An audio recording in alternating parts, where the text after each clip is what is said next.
2. Gregor first woke up from his heavy swoon-like sleep in the evening twilight.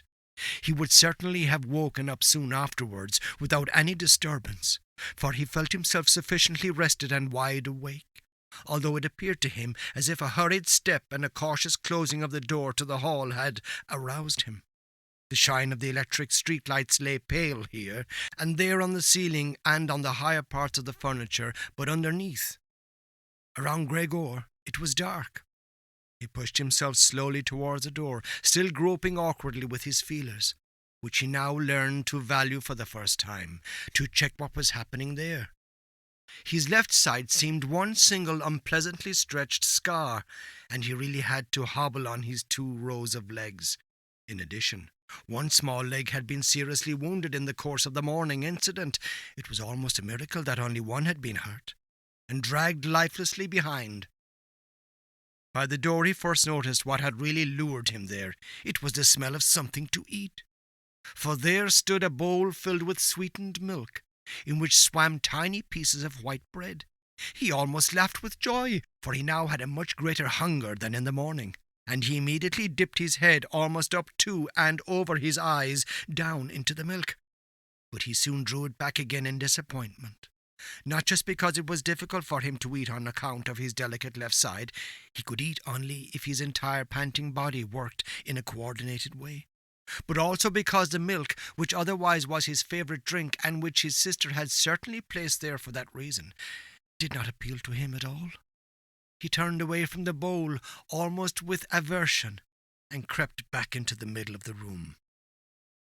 In the living room, as Gregor saw through the crack in the door, the gas was lit, but where on other occasions at this time of the day the father was accustomed to read the afternoon newspaper in a loud voice to his mother and sometimes also to his sister, at the moment not a sound was audible. Now, perhaps this reading aloud, about which his sister always spoken and written to him, had recently fallen out of their general routine, but it was so still all around, in spite of the fact that the apartment was certainly not empty. "What a quiet life the family leads," said Gregor to himself, and as he stared fixedly out in front of him into the darkness, he felt a great pride that he had been able to provide such a life in a beautiful apartment like this for his parents and his sister. But how would things go if now all tranquility, all prosperity, all contentment should come to a horrible end? In order not to lose himself in such thoughts, Gregor preferred to set himself moving and crawled up and down in his room. Once during the long evening one side door, and then the other door, was opened just a tiny crack and quickly closed again. Someone presumably needed to come in, but had then thought better of it. Gregor immediately took up a position by the living room door, determined to bring in the hesitant visitor, somehow or other, at least to find out who it might be. But now the door was not opened any more, and Gregor waited in vain. Earlier, when the door had been barred, they had all wanted to come in to him. Now, when he had opened one door and when the others had obviously been opened during the day, no one came any more, and the keys were stuck in the locks on the outside. The light in the living room was turned off only late at night, and now it was easy to establish that his parents and his sister had stayed awake all this time, for one could hear clearly as all 3 moved away on tiptoe. Now it was certain that no one would come into Gregor any more until the morning. Thus he had a long time to think, undisturbed about how he should recognize his life from scratch. But the high open room in which he was compelled to lie flat on the floor made him anxious, without his being able to figure out the reason, for he had lived in the room for 5 years.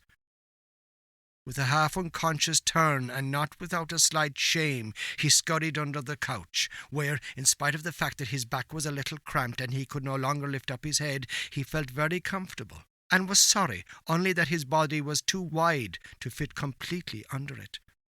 There he remained the entire night, which he spent partly in a state of semi-sleep, out of which his hunger constantly woke him with a start, but partly in a state of worry and murky hopes, which all led to the conclusion that, for the time being, he would have to keep calm and, with patience and the greatest consideration for his family, tolerate the troubles which, in his present condition, he was now forced to cause them.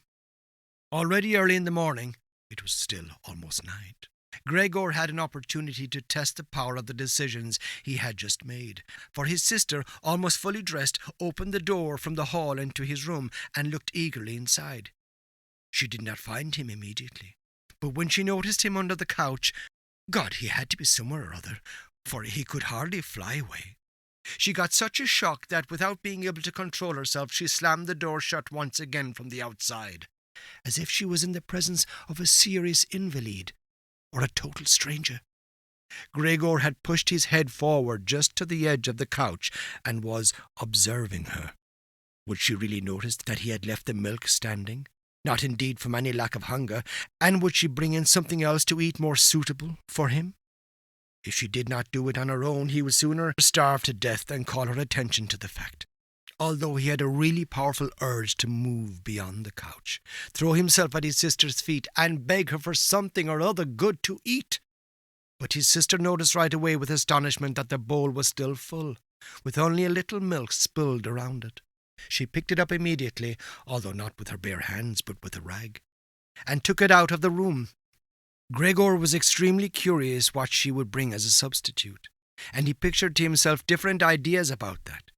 But he never could have guessed what his sister, out of the goodness of her heart, in fact did. She brought him, to test his taste, an entire selection, all spread out on an old newspaper. They were old half-rotten vegetables, bones from the evening meal, covered with a white sauce which had almost solidified, some raisins and almonds, cheese, which Gregor had declared inedible 2 days earlier, a slice of dry bread, a slice of salted bread smeared with butter. In addition to all this, she put down a bowl, probably designated once and for all as Gregor's, into which she had poured some water, and out of her delicacy of feeling, since she knew that Gregor would not eat in front of her, she went away very quickly and even turned the key in the lock, so that Gregor could now observe that he could make himself as comfortable as he wished. Gregor's small limbs buzzed as the time for eating had come. His wounds must, in any case, have already healed completely. He felt no handicap on that score.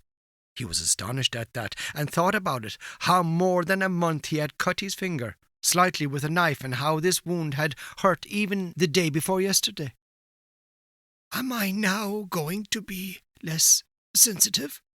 he thought, already sucking greedily on the cheese, which had strongly attracted him right away, more than all the other foods. Quickly, and with his eyes watering with satisfaction, he ate one after the other, the cheese, the vegetables, and the sauce. The fresh foods, by contrast, didn't taste good to him. He couldn't bear the smell, and even carried the things he wanted to eat a little distance away. By the time his sister slowly turned the key as a sign that he should withdraw, he was long finished and now lay lazily in the same spot. The noise immediately startled him, in spite of the fact that he was already almost asleep, and he scurried back again under the couch. But it cost him great self-control to remain under the couch, even for the short time his sister was in the room, because his body had filled out somewhat on account of the rich meal, and in the narrow space there he could scarcely breathe. In the midst of minor attacks of asphyxiation, he looked at her with somewhat protruding eyes, as his unsuspecting sister swept up with a broom, not just the remnants, but even the foods, which Gregor had not touched at all, as if these were also now useless, and as she dumped everything quickly into a bucket, which she closed with a wooden lid, and then carried all of it out of the room.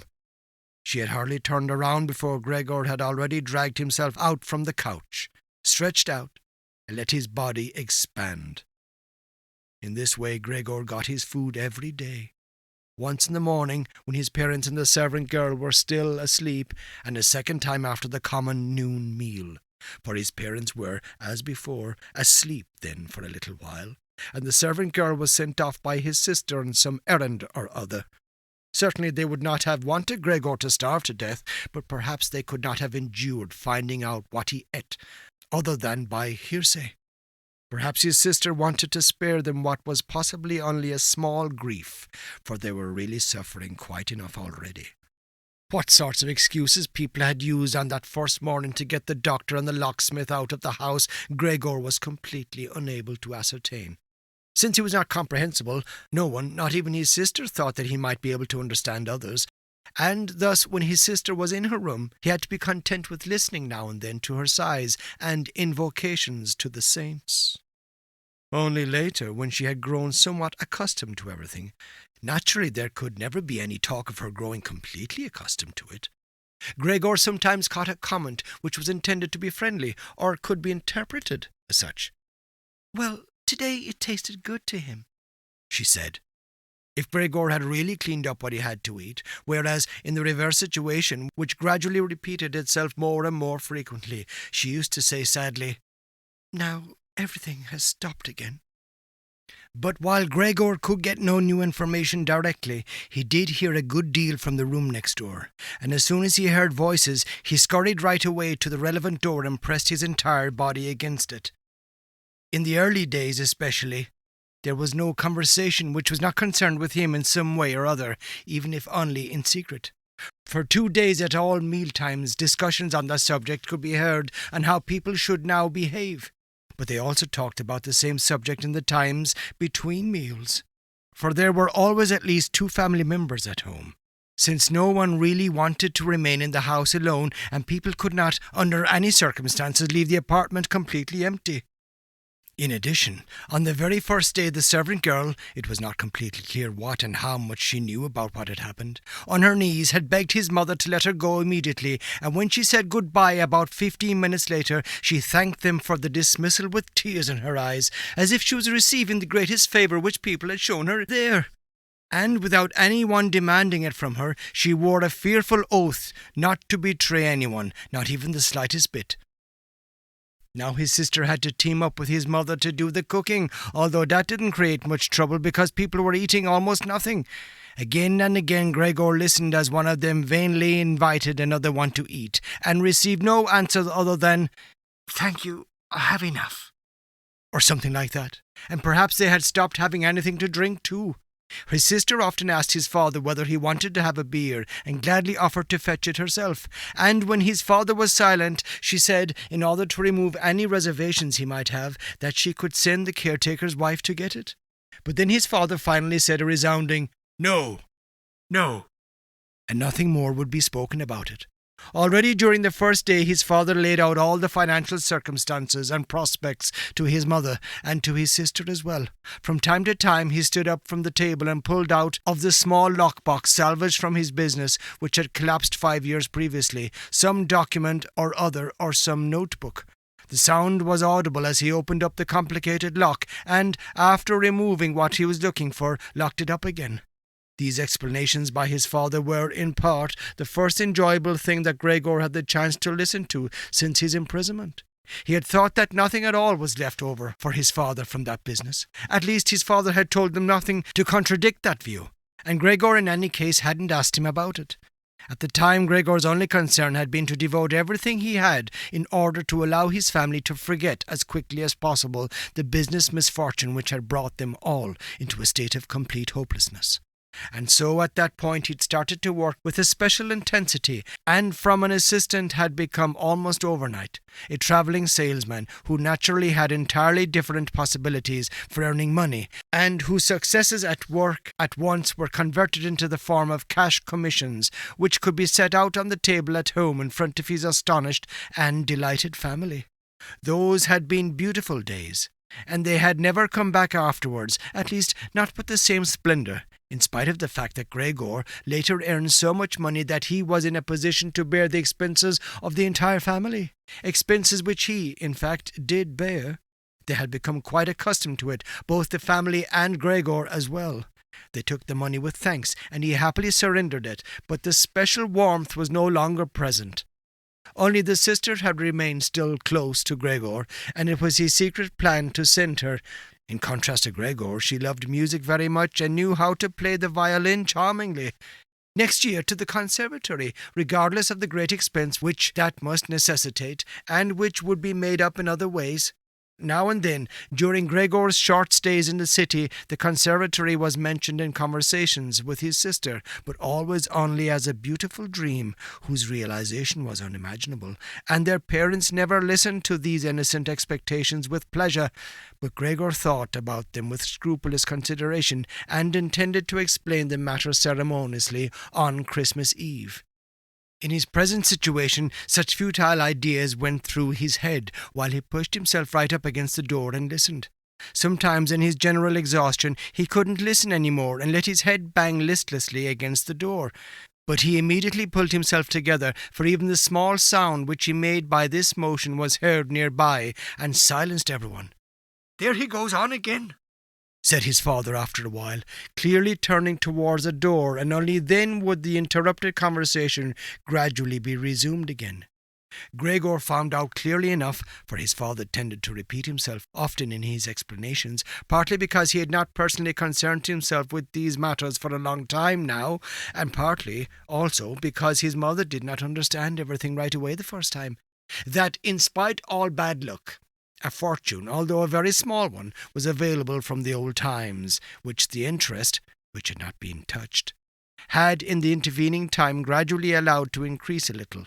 Furthermore, in addition to this, the money which Gregor had brought home every month, he had kept only a few florins for himself, had not been completely spent and had grown into a small capital amount.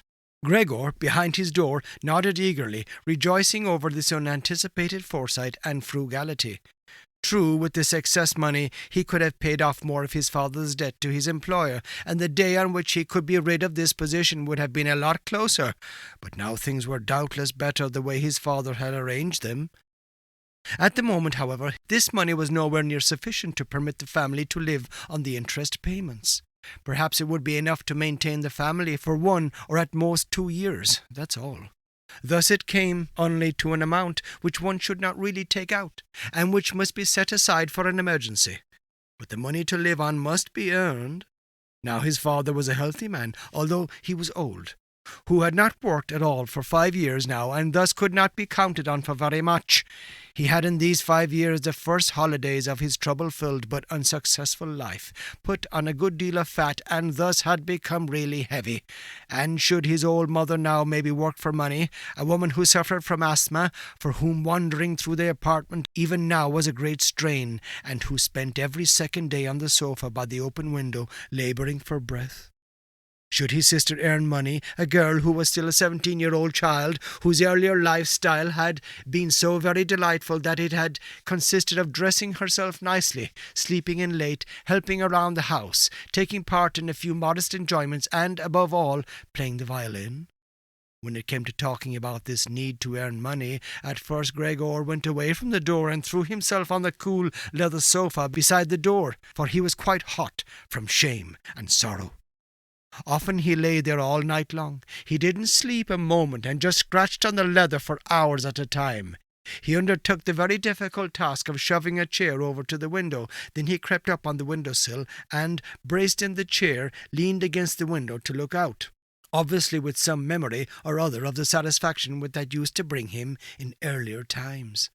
Actually, from day to day he perceived things with less and less clarity. Even those a short distance away, the hospital across the street, the all too frequent sight of which he had previously cursed, was not visible at all any more, and if he had not been precisely aware that he lived in the quiet but completely urban Charlotte Street, he could have believed that from his window he was peering out at a featureless wasteland in which the grey heaven and the grey earth had merged and were indistinguishable. His attentive sister must have observed a couple of times that the chair stood by the window. Then, after cleaning up the room, each time she pushed the chair back right against the window, and from now on she even left the inner casement open. If Gregor had only been able to speak to his sister and thank her for everything that she had to do for him, he would have tolerated her service more easily. As it was, he suffered under it. The sister admittedly sought to cover up the awkwardness of everything as much as possible, and, as time went by, she naturally got more successful at it. But with the passing of time, Gregor also came to understand everything more precisely. Even her entrance was terrible for him. As soon as she entered, she ran straight to the window without taking the time to shut the door. in spite of the fact that she was otherwise very considerate in sparing anyone the sight of Gregor's room, and yanked the window open with eager hands, as if she was almost suffocating, and remained for a while by the window, breathing deeply, even when it was still so cold. With this running and noise, she frightened Gregor twice every day. The entire time he trembled under the couch, and yet he knew very well that she would certainly have spared him gladly, if it had only been possible to remain with the window closed in a room where Gregor lived. On one occasion, about 1 month had already gone by since Gregor's transformation, and there was now no particular reason any more for his sister to be startled at Gregor's appearance. She came a little earlier than usual, and came upon Gregor as he was still looking out the window, immobile and well positioned to frighten someone. It would not have come as a surprise to Gregor if she had not come in, since his position was preventing her from opening the window immediately. But she not only did not step inside, she even retreated and shut the door. A stranger really could have concluded from this that Gregor had been laying in wait for her and wanted to bite her. Of course, Gregor immediately concealed himself under the couch, but he had to wait until the noon meal before his sister returned, and she seemed much less calm than usual. From this he realized that his appearance was still constantly intolerable to her, and must remain intolerable in future, and that she really had to exert a lot of self-control not to run away from a glimpse of only the small part of his body which stuck out from under the couch. In order to spare her even this sight, one day he dragged the sheet on his back onto the couch. This task took him 4 hours, and arranged it in such a way that he was now completely concealed, and his sister, even if she bent down, could not see him. If this sheet was not necessary as far as she was concerned, then she could remove it, for it was clear enough that Gregor could not derive any pleasure from isolating himself away so completely. But she left the sheet just as it was, and Gregor believed he even caught a look of gratitude when, on one occasion, he carefully lifted up the sheet a little with his head to check as his sisters took stock of the new arrangement. In the first 2 weeks his parents could not bring themselves to visit him, and he often heard how they fully acknowledged his sister's present work, whereas earlier they had often got annoyed at his sister because she had seemed to them a somewhat useless young woman. However, now both his father and his mother often waited in front of Gregor's door while his sister cleaned up inside, and as soon as she came out she had to explain in detail how things looked in the room, what Gregor had eaten, how he had behaved this time, and whether perhaps a slight improvement was perceptible. In any event, his mother comparatively soon wanted to visit Gregor, but his father and his sister restrained her. At first with reasons which Gregor listened to very attentively, and which he completely endorsed. Later, however, they had to hold her back forcefully, and when she then cried, "Let me go to Gregor, he's my unlucky son. Don't you understand that I have to go to him?" Gregor then thought that perhaps it would be a good thing if his mother came in, not every day, of course, but maybe once a week. She understood everything much better than his sister, who, in spite of all her courage, was still a child, and in the last analysis had perhaps undertaken such a difficult task only out of childish recklessness. Gregor's wish to see his mother was soon realized. While during the day Gregor, out of consideration for his parents, did not want to show himself by the window, he couldn't crawl around very much on the few square meters of the floor. He found it difficult to bear lying quietly during the night, and soon eating no longer gave him the slightest pleasure. So for diversion he acquired the habit of crawling back and forth across the walls and ceiling. He was especially fond of hanging from the ceiling. The experience was quite different from lying on the floor. It was easier to breathe. A slight vibration went through his body, and in the midst of the almost happy amusement which Gregor found up there, it could happen that, to his own surprise, he let go and hit the floor. However, now he naturally controlled his body quite differently, and he did not injure himself in such a great fall. His sister noticed immediately the new amusement which Gregor had found for himself, for as he crept around he left behind here and there traces of his sticky stuff. And so she got the idea of making Gregor's creeping around as easy as possible, and thus of removing the furniture which got in the way, especially the chest of drawers and the writing desk. But she was in no position to do this by herself. She did not dare to ask her father to help, and the servant girl would certainly not have assisted her, for although this girl, about 16 years old, had courageously remained since the dismissal of the previous cook, She had begged for the privilege of being allowed to stay permanently confined to the kitchen, and of having to open the door only in answer to a special summons. Thus his sister had no other choice but to involve his mother while his father was absent. His mother approached Gregor's room with cries of excited joy, but she fell silent at the door. Of course, his sister first checked whether everything in the room was in order. Only then did she let his mother walk in. In great haste, Gregor had drawn the sheet down even further and wrinkled it more. The whole thing really just looked like a coverlet thrown carelessly over the couch. On this occasion, Gregor held back from spying out from under the sheet. Thus he refrained from looking at his mother this time, and was just happy that she had come. "Come on, he is not visible," said his sister, and evidently led his mother by the hand. Now Gregor listened as these two weak women shifted the still heavy old chest of drawers from its position, and as his sister constantly took on herself the greatest part of the work without listening to the warnings of his mother, who was afraid that she would strain herself. The work lasted a long time. After about a quarter of an hour had already gone by, his mother said that it would be better if they left the chest of drawers where it was, because, in the first place, it was too heavy. They would not be finished before his father's arrival, and with the chest of drawers in the middle of the room it would block all Gregor's pathways. But, in the second place, it might not be certain that Gregor would be pleased with the removal of the furniture. To her the reverse seemed to be true. The sight of the empty walls pierced right to the heart. And why should Gregor not feel the same, since he had been accustomed to the room furnishings for a long time, and in an empty room would thus feel himself abandoned? "And is it not the case," his mother concluded very quietly, almost whispering, as if she wished to prevent Gregor, whose exact location she really didn't know, from hearing even the sound of her voice, for she was convinced that he did not understand her words. "And isn't it a fact that by removing the furniture we're showing that we're giving up all hope of an improvement, and are leaving him to his own resources without any consideration?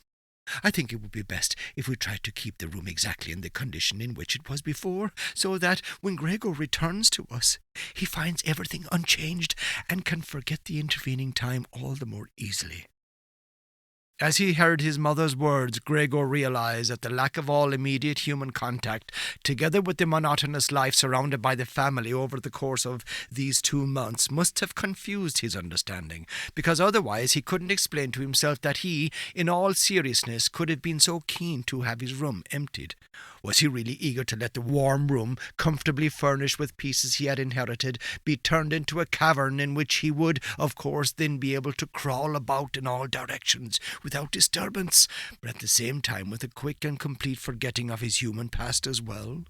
Was he then at this point already on the verge of forgetting, and was it only the voice of his mother, which he had not heard for a long time, that had aroused him? Nothing was to be removed. Everything must remain. In his condition he couldn't function without the beneficial influences of his furniture, and if the furniture prevented him from carrying out his senseless crawling about all over the place, then there was no harm in that, but rather a great benefit. But his sister unfortunately thought otherwise. She had grown accustomed, certainly not without justification, so far as the discussion of matters concerning Gregor was concerned, to act as a special expert with respect to their parents, and so now the mother's advice was for his sister's sufficient reason to insist on the removal not only of the chest of drawers and the writing desk, which were the only items she had thought about at first, but also all of the furniture, with the exception of the indispensable couch. Of course, it was not only childish defiance and her recent very unexpected and hard-won self-confidence which led her to this demand. She had also actually observed that Gregor needed a great deal of room to creep about. The furniture, on the other hand, as far as one could see, was not of the slightest use. But perhaps the enthusiastic sensibility of young women of her age also played a role.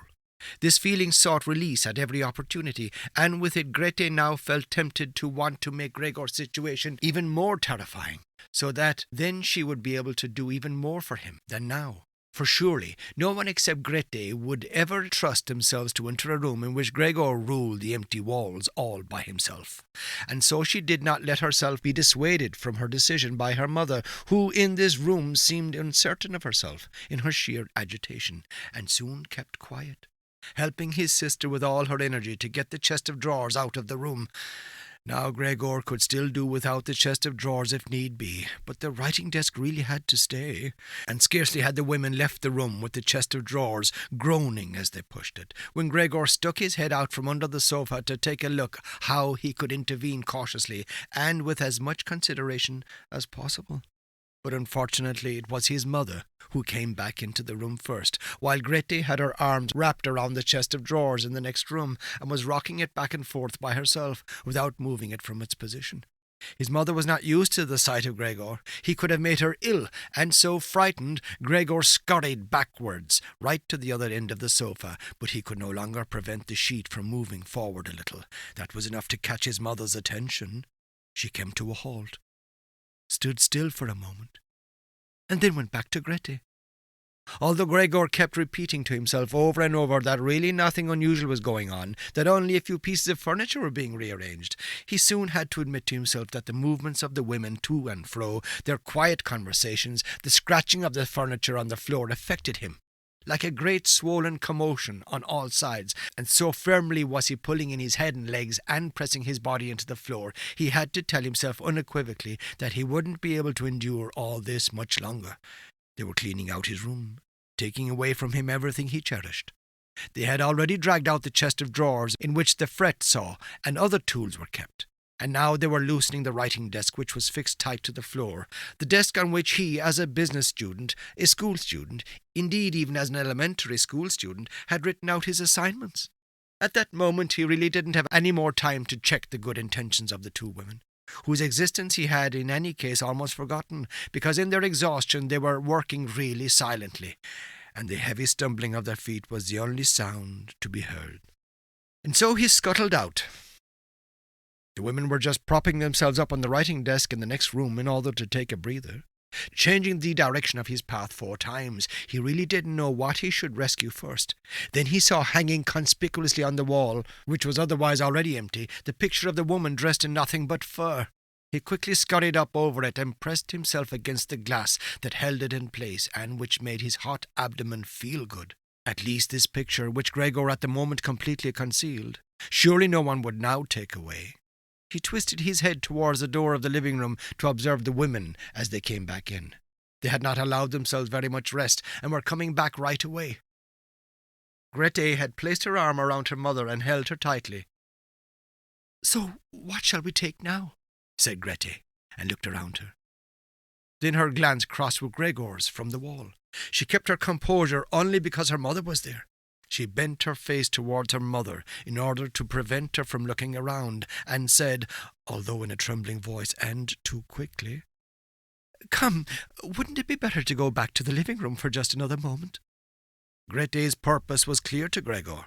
She wanted to bring his mother to a safe place and then chase him down from the wall. Well, let her just attempt that. He squatted on his picture and did not hand it over. He would sooner spring into Grete's face.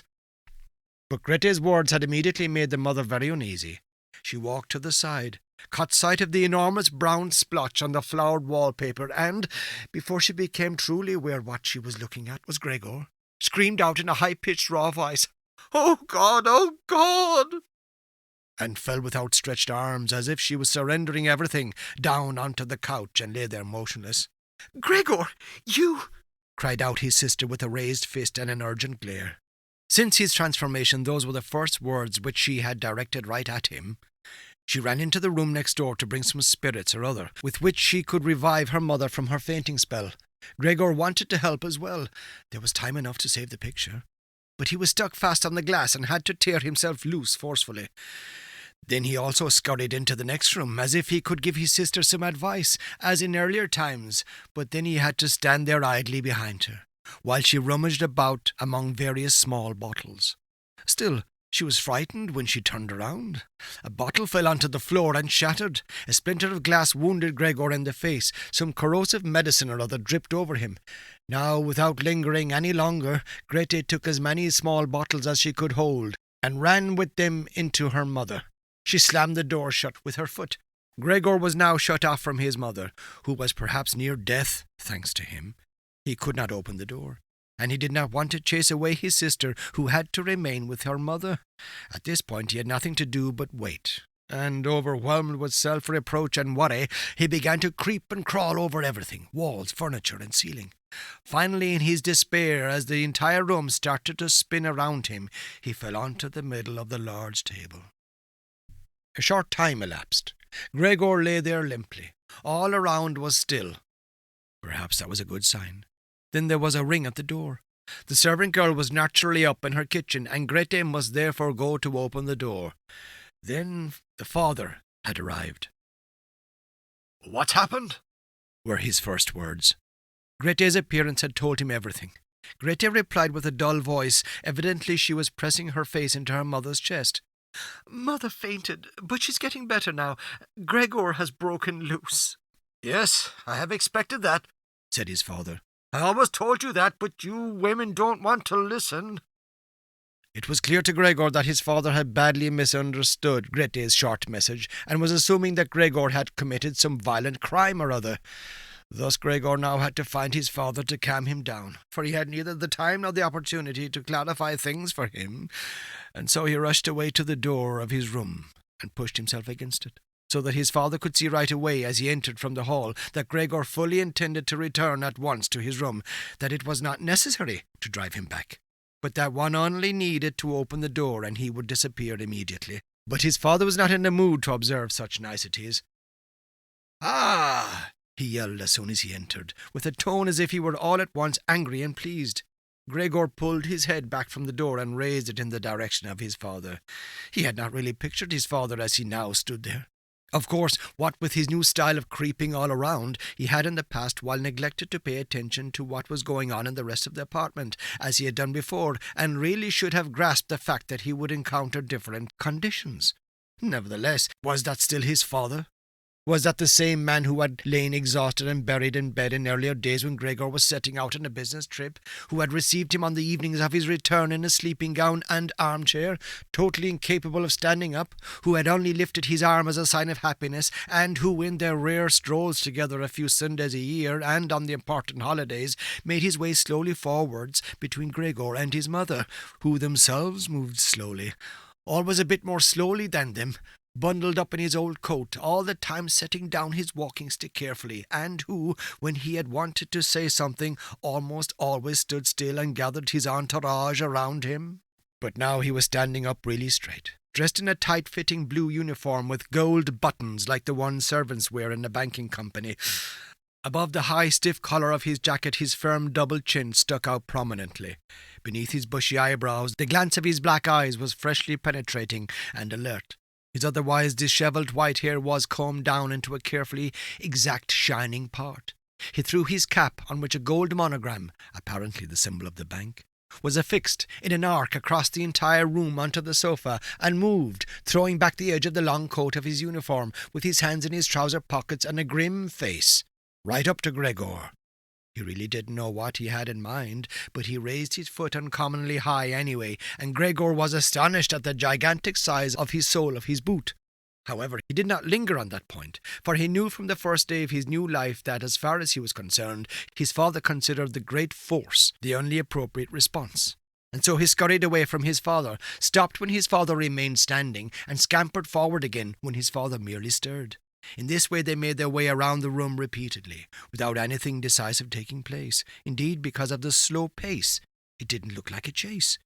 Gregor remained on the floor for the time being, especially as he was afraid that his father could take a flight up onto the wall or the ceiling as an act of real malice. At any event, Gregor had to tell himself that he couldn't keep up this running around for a long time, because whenever his father took a single step, he had to go through an enormous number of movements. Already he was starting to suffer from a shortage of breath, just as in his earlier days his lungs had been quite unreliable. As he now staggered around in this way in order to gather all his energies for running, hardly keeping his eyes open, in his listlessness he had no notion at all of any escape other than by running, and had almost forgotten that the walls were available to him, although they were obstructed by carefully carved furniture full of sharp points and spikes. At that moment something or other thrown casually flew down close by and rolled in front of him. It was an apple. Immediately a second one flew after it. Gregor stood still in fright. Further flight was useless, for his father had decided to bombard him. From the fruit bowl on the sideboard his father had filled his pockets, and now, without for the moment taking accurate aim, was throwing apple after apple. These small red apples rolled as if electrified around on the floor, and collided with each other. A weakly thrown apple grazed Gregor's back, but skidded off harmlessly. However, another thrown immediately after that one drove into Gregor's back really hard. Gregor wanted to drag himself off, as if the unexpected and incredible pain would go away if he changed his position. But he felt as if he was nailed in place, and lay stretched out, completely confused in all his senses. Only with his final glance did he notice how the door of his room was pulled open, and how, right in front of his sister, who was yelling, his mother ran out in her undergarments, for his sister had undressed her in order to give her some freedom to breathe in her fainting spell, and how his mother then ran up to his father. On the way her tied-up skirts, one after the other, slipped toward the floor, and how, tripping over her skirts, she hurled herself onto his father, and, throwing her arms around him in complete union with him. But at this moment Gregor's powers of sight gave way, as her hands reached to the back of his father's head, and she begged him to spare Gregor's life.